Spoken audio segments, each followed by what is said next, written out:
સ્પર્ધાત્મક પરીક્ષાઓમાં અનામતના માટેના માપદંડ બદલવા ઉમેદવારોની રાહ જિલ્લા કલેક્ટર કચેરીએ પહોંચી 500 જેટલા ઉમેદવારોએ એકત્રિત થઈ ધરણા પ્રદર્શન કર્યું। આજરોજ છોટાઉદેપુર ખાતે અમે કલેક્ટર મેડમ શ્રીને આવેદન આપવા માટે છોટાઉદેપુરના વિદ્યાર્થીઓ ભેગા થયા હતા।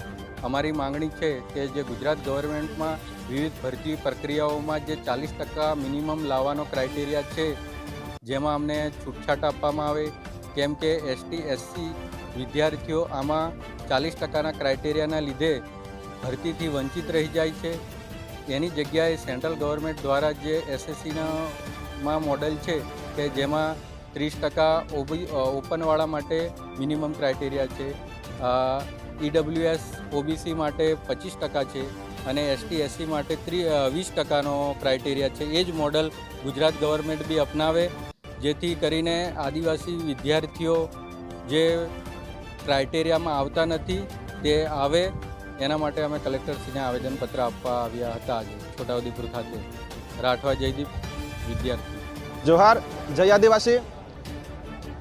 અમે જે આજરોજ કલેક્ટર મેડમ શ્રીને આવેદનપત્ર આપવા માટે આવ્યા છે, એમાં ગુજરાત સરકાર દ્વારા 40% અને 60% જે ક્રાઇટેરિયા નક્કી કરવામાં આવ્યો છે, એનાથી આદિવાસી જે વિદ્યાર્થીઓ છે એ એસસી એસટી ઓબીસીના જે વિદ્યાર્થીઓ છે એમને અનામતનો લાભ મળતો નથી। અનામતથી એ લોકો વંચિત રહી ગયા છે અને આના કારણે એમને જે નોકરીઓ છે એ નોકરીઓ પણ ખાલી રહી ગઈ છે।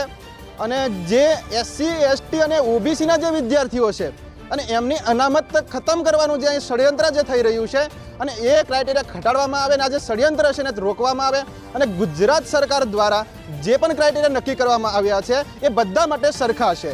એમાં જનરલના જે ક્રાઇટેરિયા નક્કી કર્યા એમાં 40% અને 60% ક્રાઇટેરિયા બધા માટે જો સરખા હોય તો એસસી એસટી અને ઓબીસીના જે અનામતની જે સીટો છે એના ક્રાઇટેરિયા કયા નક્કી કર્યા તે એમને કોઈ નક્કી નહીં કરેલા અને સેન્ટ્રલ ગવર્મેન્ટે જે રીતે નક્કી કર્યા છે ક્રાઇટેરિયા એ રીતે ગુજરાત સરકાર પણ એસસી એસટી અને ઓબીસીના જે ક્રાઇટેરિયા નક્કી કરવામાં આવે અને જે પણ અત્યારે નોકરીઓ છીનવાઈ રહી છે એમાં જે જનરલવાળા એ નોકરીની અંદર અત્યારે ખુશી રહ્યા છે તો એ પણ નાબૂદ કરે અને જે ગુજરાત સરકાર દ્વારા જે ષડયંત્ર રચાયું છે એનાથી અમારા જે વિદ્યાર્થીઓ છે એ વંચિત છે। આજે નોકરીઓની અંદર ગૌણ સેવા પસંદગી મંડળની જે નોકરી છે કે કોન્સ્ટેબલની નોકરીઓ છે કે પછી શિક્ષકોની નોકરીઓ છે એ છીનવાઈ રહી છે। તો એના માટે અત્યારે અમે રજૂઆત કરવા માટે આવ્યા છે અને એના આગળ પણ અમે રજૂઆત કરેલી, કલેક્ટર મેડમ શ્રીને પણ રજૂઆત કરેલી, તો તેનો પણ કોઈ અત્યાર સુધીમાં જવાબ આપવામાં નથી આવ્યો અને આજે કોઈ હાજર પણ નથી અત્યારે અહીંયા છોટાઉદેપુરની અંદર, નથી પીએ હાજર કે નથી કલેક્ટર શ્રી હાજર, કોઈ નથી હાજર। તો અમારા જે વિદ્યાર્થી છે એમનું શું થશે? જો એમની અનામત છીનવાઈ જશે, અનામત ખતમ થઈ જશે તો અમારા વિદ્યાર્થીનું શું થશે, અમારા સમાજનું શું થશે?